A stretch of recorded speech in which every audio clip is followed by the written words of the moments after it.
ખેરાલુમાં શ્રી રામ યાત્રા પર પથ્થરમારો થયો હોવાની ઘટના બની છે। બેલીમ વિસ્તારમાં આવેલ મસ્જિદ પાસેથી યાત્રા પસાર થતી હતી તે દરમિયાન મકાન ઉપરથી પથ્થરમારો કરાયો હોવાનો આક્ષેપ।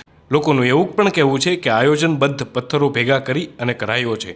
પોલીસે 10 રાઉન્ડ ટીયર ગેસના સેલ પણ છોડ્યા હોવાની પ્રાથમિક માહિતી મળી રહી છે। પથ્થરમારાને લઈ અને ખેરાલુ સહિત અન્ય પોલીસ પણ ઘટના સ્થળે પહોંચી છે। સૂત્રો મુજબ મહેસાણા જિલ્લાની પોલીસ ફોજ પણ ખેરાલુ ખાતે ઘટના સ્થળે એકત્ર થવાની તૈયારીમાં છે।